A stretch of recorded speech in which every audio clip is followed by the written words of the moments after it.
What's going on, Oklahoma State and college football fans? Welcome to the First and Long College Football Show. I am your co-host, Marcus. There's your other co-host, Mason. We are counting down the days until college football kickoff. You've come to the right place if you're a fanatic like us. We're just a couple of crazy college football fans, and what we're doing is going through every team that we feel like can have any real kind of impact on the college football playoff. And I guess really that could be any team, but we got to narrow it down somehow, right, Mason? We can't do 135 of these. I wish we could. We're not that good, and we got real jobs we got to go to and stuff. So, hey, help support the channel by hitting the like button, please, if you don't mind. And if you're a college football fan like us, please go ahead and hit that subscribe button. Today we are talking our 23rd team on our countdown. We're making our way to number one. Mason, how you doing today? How many days away from kickoff are we going to have by the time this video is coming out? Well, we're 37 days away, and we're getting somewhere. It can't come soon enough. I know if y'all are like me, and I know you are, you've been itching to get back into college football ever since probably February or March. So can't come soon enough. Spring football is behind us, and we're ready to see what this new format, 12-team format playoff system is going to look like. It's going to change the scope of the entire season for college football, and I'm excited to see what Oklahoma State looks like in that scope and in the perspective of a 12-team playoff. Because I don't know about you, I know Vegas isn't high on Oklahoma State, only a 7.5 win total for them as an over and under, but I'm pretty high. Look, I'm going to do something that I don't normally do on these previews, but I'm going to put the cart before the horse here a little bit. Yo, this is like a 10-win Oklahoma State team. 7.5 wins is flabbergasting, right? Like I don't understand how Vegas is saying that. I'm anxious to see if you drew the same conclusions I did, Mark. But look, this is a 10-win Oklahoma State team, and I don't really see it any other way. So at 10-2, yeah, I think you're going to the Big 12 championship, and you got a chance to punch your ticket to the college football playoff. Well, maybe by the end of this, I'll be ready to punch my ticket in Vegas and bet against those numbers, Mason. That's going to be something that we do a lot of this year too. If you're a college football fan that likes to bet, which I think is pretty much most most everybody at this point, we're going to be having a show exclusively for that on Friday. So you're going to want to hit the subscribe button. We're going to do that every Friday throughout the football season and just before the season gets going. That's probably my favorite show that we do. I really, really enjoy that, and I hope that you'll come and join us. Yeah, so honestly, probably what Vegas is seeing, Mason, is some of the inconsistencies that we saw with this team last year. And in all honesty, this is a lot of the same guys are back. And I think logic would tell you that, guys are going to get better another year under their belt. And I think for the most part, that's true. Maybe not across the board, but I would say for the most part, that is true. Lots of guys returning, but there was just some moments last year where it just the South Alabama loss. I mean, was just you talk about flabbergasted. It just floored me. I couldn't believe it. I could not believe it. There was coaches hired from that game. Basically, there that South Alabama staff got blown up in the offseason because of the success that team had last year, and Oklahoma State fell victim to them 33-7. And the following week goes out and lays a turd on the field against Iowa State. And so I think that what Vegas is seeing is a lot of these same guys coming back, and some of those inconsistencies kind of rearing their head again. We're going to go through pretty much the entire roster today, definitely the whole starting 22 for sure, and we're going to see what we can kind of gather from it. Another loss though last year, before we move on, that was really just kind of unacceptable, was the 45-3 loss to UCF. I mean, that there's really no excuse for that in my eyes, and that's the inconsistencies that I think have kind of scared Vegas on this number, as far as going any higher than 7.5 in some areas. So let's kind of jump into this thing, Mason. Oklahoma State Cowboys, here we go. Um, let's just look at some of the stats from last year. We'll kind of focus on offense first. We'll have a chance to look at those defensive stats whenever we get over to defense in a minute. But, you know, with a guy like Ollie Gordon, there was a definitely a fun aspect of this offense last year, right? He brought a lot of viewership to the Oklahoma State Cowboys, in my opinion, in some of those big games where they won against like Oklahoma and things like that. But I mean, you look at these numbers and there's really nothing there that was just overly impressive, Mason. I mean, it was, number 42 in the nation in points per game, 29.8. Not bad. That's not horrible at all. Anything top 50, I guess is serviceable. And that's really where this offense kind of hung around, was the 50 range. But I've heard some other college football analysts say that they had Oklahoma's offense more ranked like, or Oklahoma State's offense ranked more like 60 or 70th. And I could see where that was, I could see where they could gauge it that way. As I said, ton of these guys coming back. One of them is Alan Bowman. And this is a college football roadie right here. This guy's been to 3 different schools now. Been in a place like Michigan, seen a national championship caliber football team. Wasn't a starter there or anything, but no doubt got some great reps and got to be around some NFL talent for sure. But last year at Oklahoma State was certainly him getting his shot, and I think we got a real good look at what his numbers would be in a full year. 60.7 completion percentage, not bad. I think there's some area for improvement there this year, but 3,460 yards, Mason, that's nothing to sneeze at. That is a very solid year for a college quarterback. But it's the inconsistencies that we've talked about. 14 interceptions, 60.7 completion percentage. Those are numbers that got to improve for Alan Bowman this year if Oklahoma State's wanting to get where they want to go. Yeah, absolutely. The 15 to 14 touchdown to interception ratio, one of the worst in school history for a quarterback that played as many games as he did. And again, it kind of goes to that inconsistent nature that he seems to have developed. But towards the end of the year, it seemed like he was playing much better. And I hope that he can sort of take that momentum into this season and just play more consistently. Oklahoma State doesn't need him to win football games. They just need him to not cost them football games, which I fear that he might. So ultimately, this is your signal caller. This is your leader of the team. Outside of Ollie Gordon, I think this is a rare case where maybe your running back is more of the leader of this team, especially on the offensive side of the football. Look, just don't go screw it up, kid. Right? That's all you got to do. Get your playmaker of the football in Ollie Gordon, and also, I mean, we'll get into the receivers here in a minute. There's a couple of good ones, but just don't screw it up. That's the game plan for this offense. Yeah, and I think he's going to have pretty good protection.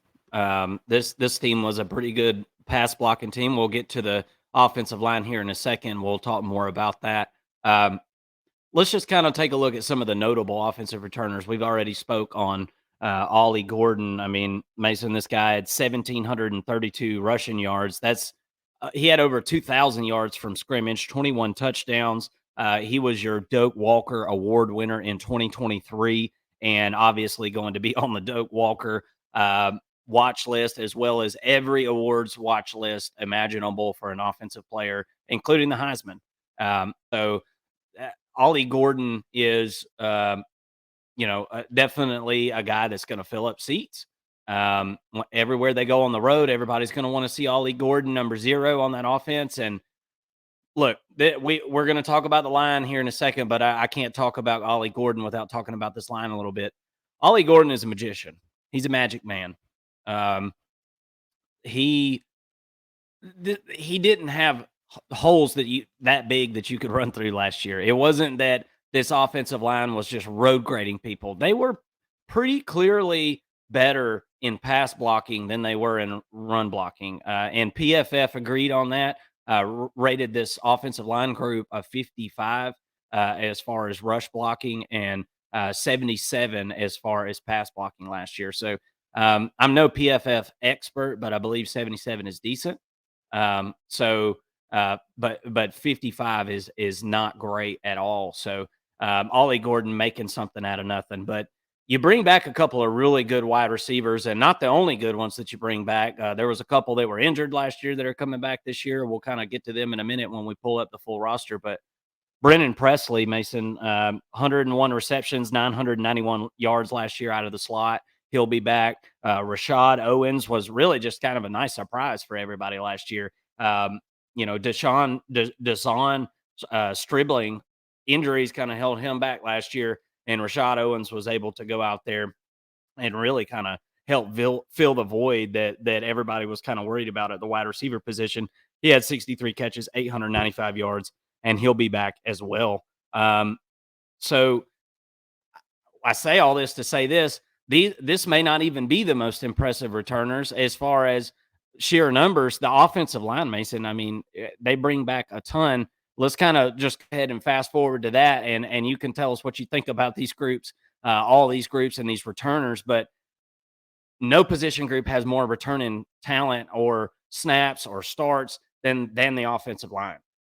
These guys have got tons of starts together. And as you can see on your screen, that'll be your starting 5 on the offensive line. Every single one of them was a starter last year. What do you think about the returners on offense? Pretty impressive. Yeah, very impressive. I think it's safe to say, without even doing any research fully on this, but this is the most experienced offensive line, really 1 through 7. I know you've got 5 listed here, but 7 offensive linemen who are heading into their 5th season in college football. I mean, it's the most experienced group in college football at the offensive line position, at least, and it's got to they've got to not necessarily improve, but it's got to mean something, right? This is, we keep saying this during these previews. If any one position needs experience, it's the offensive line. This group has worked together, and I think that you mentioned the pass rush aspect of it, or their pass blocking aspect. I think they're really good in that. Let's see if they can take a step forward and not rely or count on Ollie Gordon to get the yards after contact like he did last year, and do so well, and open some holes up for him. That's really what we want to see from this offensive line. If it's going to take a step forward, it's in the running game, which is surprising to hear, but that's one area, one group that I think that this offensive line can do much better in. We're going to get to the defense here in a minute, but I think you probably came to the same conclusion that there's not a lot of depth on that defense, right? There are some playmakers; they're very top heavy, but ultimately, their best defense for this team as a whole is the running game. So this offensive line has got to step up. They need to be rushing more like 200 yards per game in the Big 12. I don't think that that's unrealistic with the defenses that they're going to face. No Utah on this schedule. So I think ultimately a lot of pressure, rightfully so, is going to be on this offensive line unit, and it's a veteran bunch. I think they'll be up for the task. Yeah, I mean, just to kind of put a cherry on top of that, take a look at this roster right here, or excuse me, this depth chart. Redshirt senior, transfer, redshirt senior, redshirt senior, redshirt senior, redshirt senior. That's from left to right, or right to left, or any way you want to do it. They're all a bunch of seniors, man, and they're not only just seniors. A lot of them are super seniors. And so, as I've done some reading on this, I think that I can say honestly that this, I think, is going to be the oldest, most experienced college football team there's ever been, if I'm not mistaken. Florida State, I think, had that same title. I think last year is what it was. And now, from what I'm understanding, I think this is going to be the most experienced college football team there's ever been. And that offensive line is a big part of it, Mason. 331 games played just amongst the starters. I'm not talking the extra, because there was 7 guys that returned with a bunch of starts. 331 games played between the 5 starters, 215 combined starts. Very, very impressive. Not a more experienced group in the bunch. But I 100% agree with you on the fact that the running game is going to have to be the best friend. This is going to have to be a complementary football team. This offense has a day where they're sputtering and they're not in the football. It's going to be a long day. You're absolutely correct, because as the season goes on, I mean, the college football season's only got longer. To reach the ultimate goal of a national championship, you're talking about playing a bunch of football games, right? And this team is top heavy on the defense that we're going to get into here in just a minute, but that these things do go hand in hand. The offense complements the defense and vice versa. And not to mention, Mason, special teams is going to be very, very crucial, and not something that we have a whole lot of time to really dig into. We're going to have to see what the special teams looks like those first couple of games of the year, and then we'll be able to kind of adjust our assessments. With field goal kickers, punters, that's going to be really important for this team this year. So all you Oklahoma State fans, I would love to hear what you have to think about your kicker, your punter, your special teams, and let us know what you think about this offense. I think it's pretty solid. The only thing that I'm a little concerned about, Mason, is what happens if Ollie Gordon does get hurt. And I'm not. You can say that about any great college football player. So I'm not. That's not to say that But my concern is AJ Green hurt.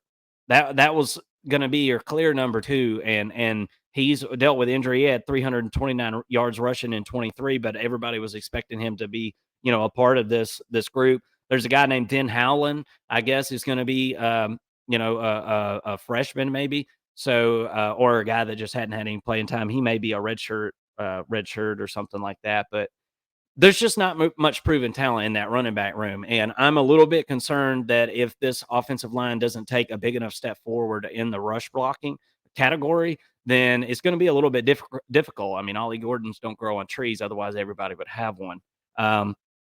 Tyler Faster, super senior, transfers over from Ohio. That's one of your big transfers on offense. This team wasn't really a big transfer team, as you can see on your screen there. Anybody highlighted in yellow on that roster, or written in yellow or yellow font or whatever you want to call it, those are transfers and or freshmen. And in this case on your screen, they're both transfers. He transfers from Ohio, 20 receptions, 211 yards last year. I think a couple of touchdowns. Look, the tight ends is something that wasn't utilized a whole lot last year, and they're going to need to add that to the offense. Anything to add on this offense? Yeah, I mean, just to come full circle, look, we talk about the rushing attack and how important it is.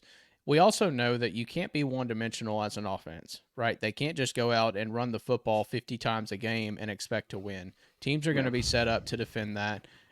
So you've got to have the passing attack to complement the running game, and you mentioned it, but an area that they definitely need to improve in is the getting the tight end involved. I think Tyler Foster coming in, he's a 6'6" receiver, or excuse me, tight end, who I think gives you a big target as a receiver.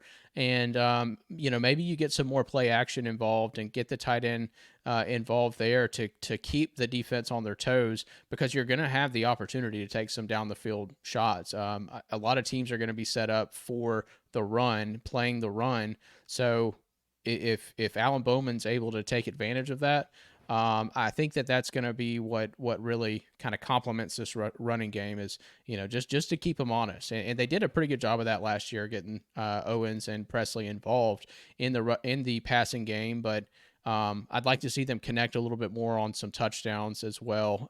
16 touchdowns just isn't getting it done in the passing attack. So, but yeah, ultimately got to play complementary football all around. But as an offense, you got to have a good mix of running and passing. So can they be a middle of the pack passing team and top 25 rushing attack? I think that if that's the case, then we're talking about a Big 12 champion.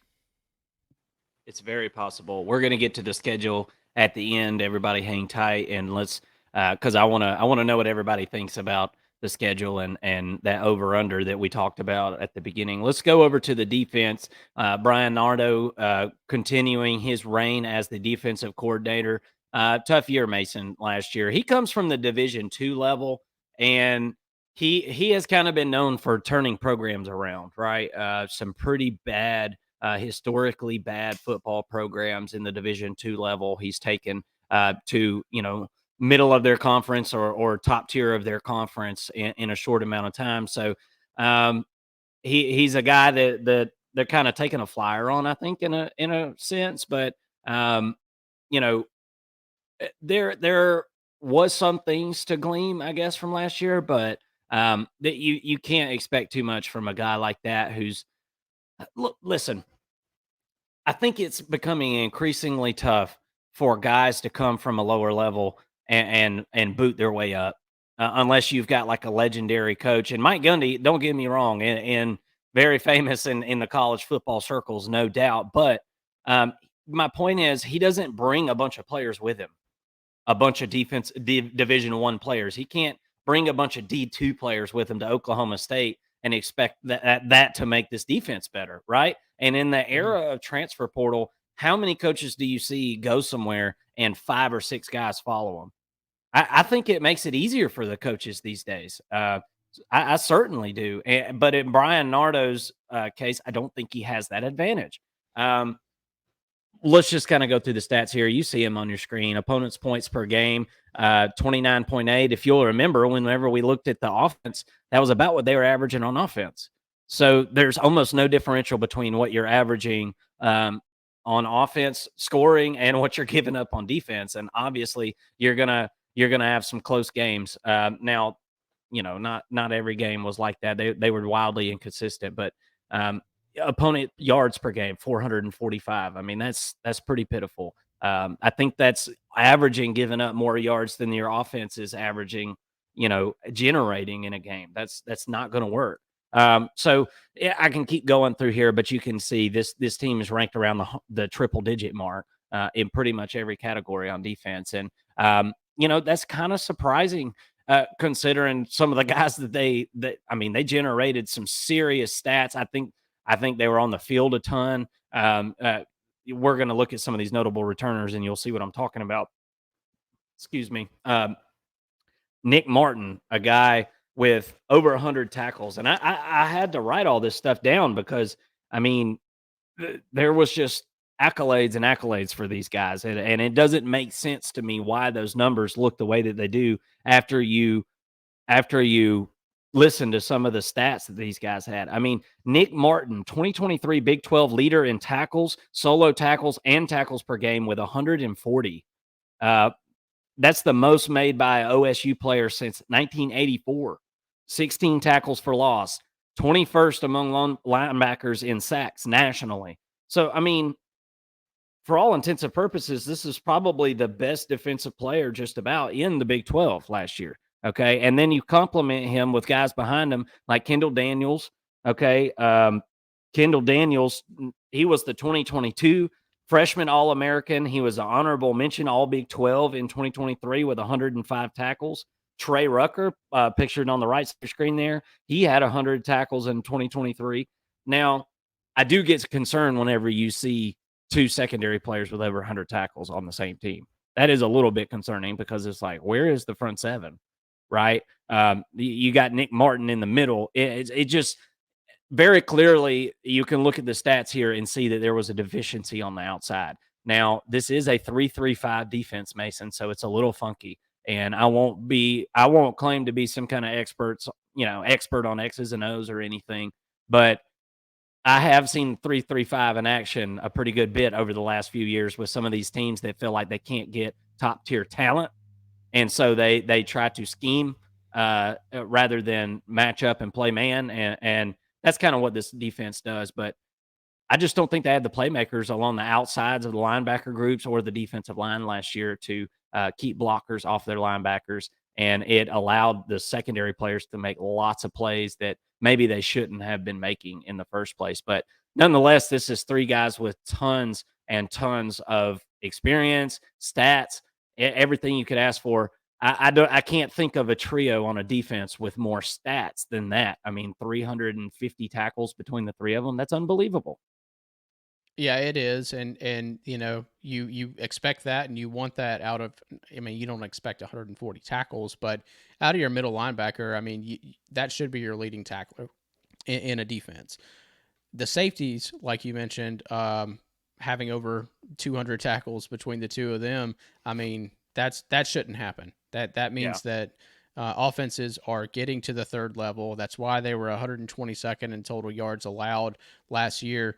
That just shouldn't happen, and it's unfortunate that the two safeties are having to make that many tackles because that means they're getting past the second level even. So, but these three guys can't do it on their own. I mean, as studs, as big as studs as they are, they're not going to be what you know I guess makes or breaks this defense. They'll get their stats, but ultimately there's 8 other players on the field at any given time, maybe more if either any of these players go out or take a break. So we've got to see some other players step up, particularly on that defensive line, which I think is lacking once again this year. Yeah, yeah. We'll kind of go through that right now. You see the transfer there at the top of your screen on the left defensive end, Obi Azigbo. I think I nailed it. He came over from whatever. I'm having trouble remembering the name of the school that the Gannon. defensive coordinator Gannon. Mm-hmm. I keep wanting to say Cannon. I think. They sound similar, right? Cannon.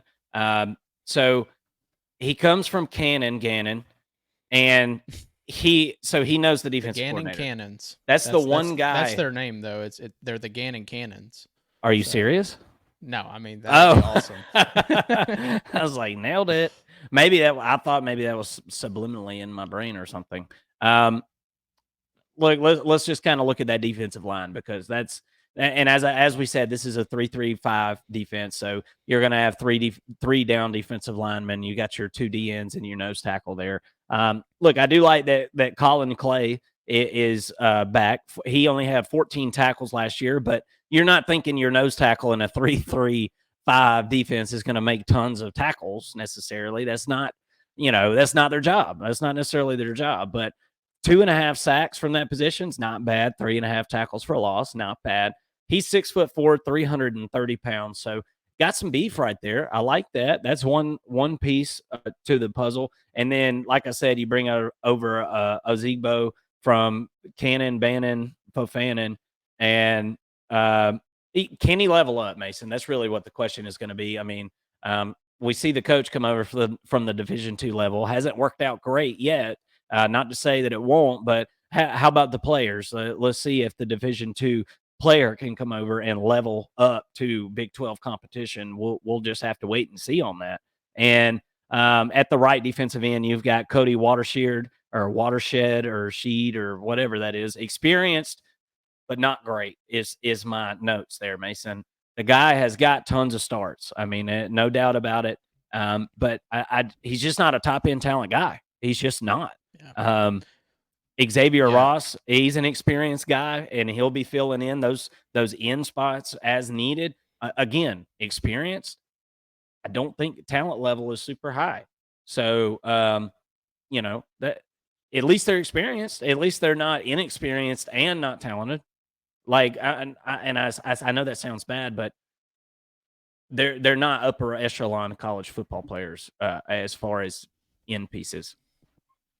Yeah, and ultimately, I think this is the one area that I would have liked to have seen the team attack the transfer portal a little bit more to add, really, I mean, I don't know that Ezigbo is going to be the answer at defensive end. I mean, he comes over from Gannon with 54 tackles, 10.5 tackles for a loss, and 7.5 sacks. Those are great numbers. If those are Big 12 stats, then I would feel much more confident. But to expect him to transition to the Big 12 and have similar numbers, I think it's just unrealistic. So, but you're losing Xavier Benson and Anthony Goodlow, who accounted for 14.5 tackles for a loss on the defensive line and at the outside linebacker positions. So that's a lot of pressure that's being taken off of this defense and being taken off of the opposing offenses. That's got to be replaced somehow. So maybe you see some more blitz packages. Maybe you get the inside linebackers a little bit more involved in the pass rush. But ultimately, this is probably going to be the worst unit on the team at defensive line here, and it is what it is.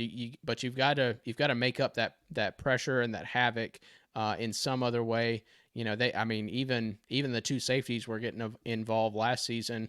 Had a few tackles for a loss between the two of them. So maybe you bring them up and have some DB blitzes, DB blitz packages incorporated in this defense. But yeah, I mean, it's a below average unit for sure. And there's just no way to sugarcoat that. It's that they didn't do what they needed to in the transfer portal. No real freshmen coming in making an impact. We're gonna have to wait and see, but this is probably going to be a less than stellar unit for Oklahoma State. Yeah. Yeah, I think so too. We'll kind of go through these linebackers quickly. We've already talked about Nick Martin and the prolific stats that he put up last year, and another guy that has got some accolades. Second team All Big 12, 26 career QB hurries. That's Colin Oliver, and 26 QB hurries. That's tied for the most in Oklahoma State history. So he'll be breaking that record this year. Just barring something crazy happening. But he was the freshman defensive player of the year in 2021, and he'll be looking to have a really good season here, kind of winding down his college football career. He had 73 tackles, 15 and a half tackles for loss, and 6 sacks last year.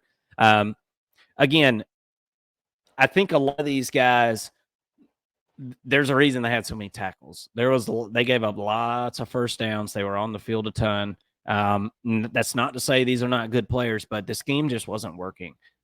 Whatever's going on, it just wasn't working. And we'll look at Justin Wright over. I guess that's the Sam linebacker. Everybody's got different names for this stuff these days. Rovers and Sams and all kinds of different stuff. But Justin Wright, he's a transfer from Tulsa in 2022. And he didn't play much in 23 due to an injury. He's going to be playing that Sam linebacker spot. Was a guy that everybody was really, really excited about, but just dealt with some injuries there. So let's kind of look at that secondary, and then we'll kind of move over to the schedule and get our predictions for the year and all that good stuff. We'll see how far we feel like Vegas is off on that number. Cornerbacks, you got Corey Black, Cam Smith. Corey Black is a fifth-year senior, honorable mention All Big 12 last year. That's a really nice piece to bring back. Again, the secondary I don't think was necessarily the issue. I mean, you give out the quarterback all the time in the world, then it's going to be hard to cover guys. So I think these guys are pretty decent. Cam Smith's got 17 starts, and he'll be a junior this year. So lots of experience in his young career. And then safety, you got some guys that we've already talked about: Kendall Daniels, Trey Rucker, both guys that are probably going to be at least honorable mention All Big 12 this year, I would think. And you got a guy named Lyrie Rawls. That's a hard one to say. Played 3 games in 23 before injury, and he will be back to get his revenge on his injury from last year. So I don't dislike the secondary. I like the pieces that they got in the secondary. I think it's going to come down to that front 7, like we always say, or that in this case, I guess maybe that front 6 with the 3 down linemen and the 3 main linebackers there, Mason. What are they going to be able to do? Are they going to be 10% better than they were last year? Tons of returning guys. If every single one of them is 10% better, Mason, then this defense starts to look a little bit better. But it's going to be hard to compete, even in the Big 12, if you're ranking around the hundreds in every category.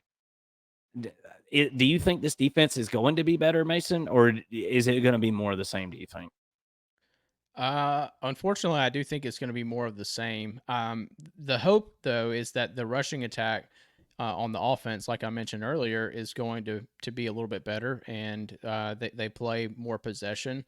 And maybe that limits the amount of time that the defense is on the field, but they've just got to man up on third down and get those stops. I mean, at the end of the day, the third down efficiency is going to matter most for this team, and I'm not certain that they can have a very effective third down rate. Now, maybe in year 2 under this defensive coordinator, maybe they're able to understand some of the packages a little bit more and understand what to do a little bit better.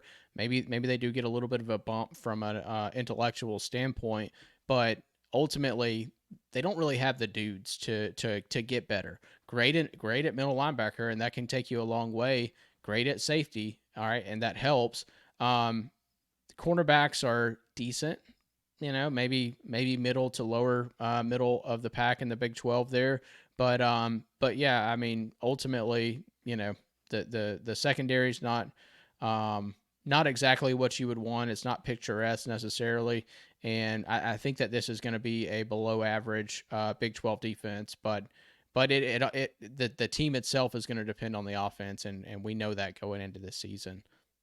As I said before, I'm no X's and O's expert, but I am definitely not a fan of the 3-3-5.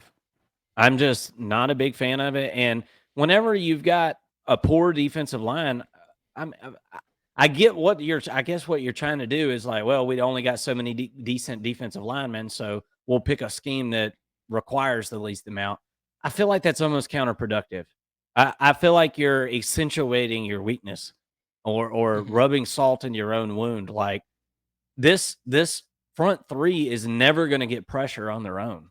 That's why I like a 4-3. I mean, you can't blitz all the time, Mason, and because if you do, you're going to get burned, and everybody's going to see it on film. It's going to be predictable, and so if you do just bring three, you're never going to get to the quarterback. So it leaves the rest of the defense out to dry. I'm just not a fan of it. Like I said, I'm no expert. Y'all can tell me in the comment section how wrong I am, but I don't see Georgia running a 3-3-5. I don't see Ohio State running a 3-3-5. Right. So I think there's a reason for that. Let's jump over to the schedule, Mason. This is a interesting year because we got teams in, we got teams out. This team last year, what we have to say, they had to play Oklahoma and Texas last year. Guess what? That's not going to happen anymore. So you do have to play Arkansas. That's always a fun game, right? You do got Utah, Kansas State. Let's kind of go through it here. You start off August 31st against South Dakota State. That's not. I don't think that's as easy as a game as what some people might think. I think that's somewhat of a decent team, if I'm not mistaken. I'll have to do some more digging on South Dakota State, but there's no reason Oklahoma State should have any trouble there. That should be a win. Arkansas, this is a team that's trying to figure some stuff out. New offensive coordinator, new quarterback, all that stuff. Oklahoma State, I don't think Arkansas is going to have some kind of overwhelming offense that this defense just absolutely can't handle. So you get both of those teams at home. I'm thinking you can win both of those games. Probably closer to a toss up with Arkansas though. You go to Tulsa. Don't know why you would ever do that. I'm not sure why you'd ever do that. Whoever scheduled that, you should be fired.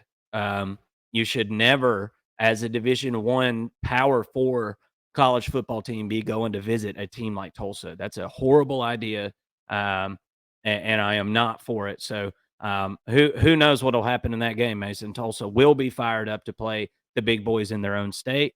I think that's just play Tulsa. That's fine, but play them at home.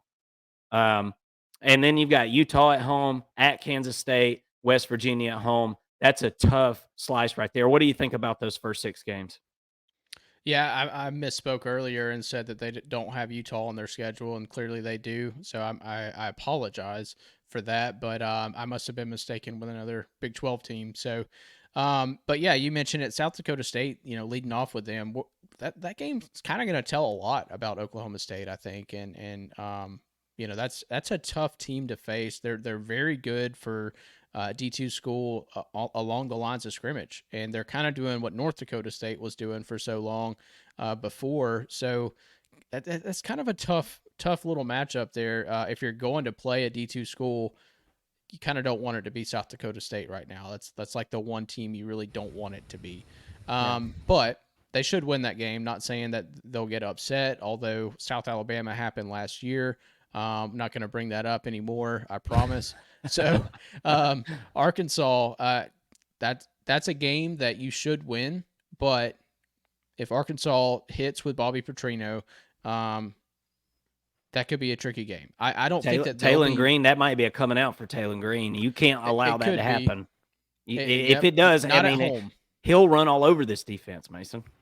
Yeah, but with this game being played at Boone Pickens, I do feel like Arkansas is going to take a loss there. I think Tulsa is going to be a win for Oklahoma State. No real trouble there, but we did see Tulsa play a pretty good Ole Miss team, really strong last year. So you never know. So of those first three games, I think that they're going to win all three of them. If they drop one, it wouldn't be the end of the world. Utah and Kansas State to me are both losses. It really stinks you're getting them both back to back, but I think that Utah's defense under Whittingham is as good as it gets really. And then going and facing Kansas State, it's they're one of the most well balanced teams I think in the Big 12. So really that's kind of the bulk of your schedule. And then you got West Virginia coming in, which we just did a breakdown on them. I think they're going to be pretty stinking good this year. So 3 games right there, back to back to back. No bye in between those games. That's going to be a really tough stretch. I'm thinking that you probably lose 2 out of 3 of those games, and I'm thinking it's probably going to be Utah and Kansas State there for your losses on those. But you could also lose all 3 of them and still end up winning 9 games. So, game number 7, BYU, Baylor, both on the road. Those should be dubs. There's now, hey, BYU, they do have a home field advantage. There's no doubt about it. But I don't believe Sataki or Solani Sataki or whatever. I don't think he's got a trick up his sleeve this year. I think that's going to be pretty tough to beat Oklahoma State in that game. But hey, you never know in the Big 12. This is going to be a crazy conference this year, Mason. I mean, there's going to be some teams beating up on each other that you wouldn't expect. But this stretch right here is I think, your easiest stretch of the year as far as conference play goes, for sure. At BYU, at Baylor, and then Arizona State at home, there for homecoming. And then you've got at TCU, Texas Tech at home, at Colorado. TCU is going to be a pretty tough one, I think, for this team. Texas Tech, I was high on them last year and they let me down. So we'll kind of have to dig more into them and see. But I'm not going out on a limb for Texas Tech at this point after they let me down like that last year. I can't see them being better necessarily than they were supposed to be last year. So everybody knows at this point, if you watch this channel, I don't believe in Colorado. I don't believe in Colorado in week 1, much less in week 12. I think that team will be tuned out and probably banged up and tuned out by that point. So I think you should be able to take care of them pretty good. But honestly, Mason, I think if you could, I think best case scenario, those first 6 games, you could finish 4-2, right? And then I think worst case scenario is probably 3-3 on that. You could start 3-0 and then lose the next 3, and I could see being 3-3 there. But I don't see him losing more than 1 or 2 of those last 6 games of the year. So I'm thinking really the worst case scenario it is 7-5, and so I think there's upside to that. I don't think it's going to be worst case scenario. I think there will be some improvements on the defense. I think there will be some improvements on the offense as well. I think 8-4 is most likely the record for this team. But I could definitely see 7-5. Didn't you say Vegas had this number set at 7? And what do you think about those last 6 games? Yeah, 7.5 is what Vegas had. I'm a little bit more optimistic where I think 8 is probably the floor here. 10 is probably the ceiling. Looking back on it, I think that they more than likely middle at 9-3, but I could see. I guess I would have it set at more of an 8.5. Like 8 to 9 wins is probably the most realistic. But a team that could definitely, if everything goes right, Ollie Gordon stays healthy, that's a big if. Then I think this could be a 10-win team and a team that's playing once again in the Big 12 championship with no Texas to face in the Big 12 championship, and a Big 12 championship game that I'm going to go ahead and say right now could go either way, no matter who's playing in it. That's going to be a very competitive. This is a very competitive conference, and that's going to be a very competitive game, whether Oklahoma State's in it or not. And so, but ultimately, going back to Vegas, 7.5 wins, I think is way too low. One of my best bets for the year is on this win total being over 7.5 wins. I feel really good about getting at least 8.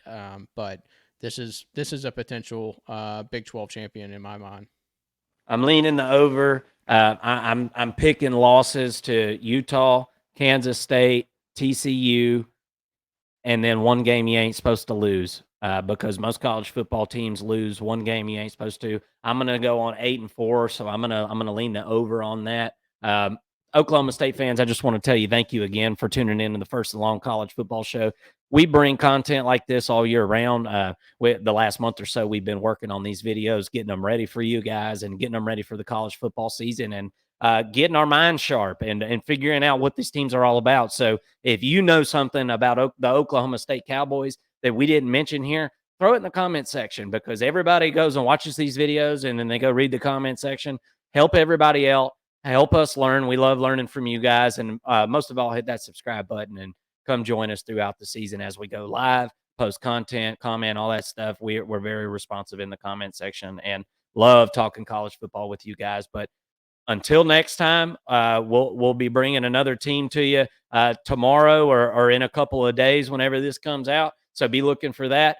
Till then, everybody have a great day. Signing out for First and Long College Football Show. I'm Marcus. That's Mason. See you next time.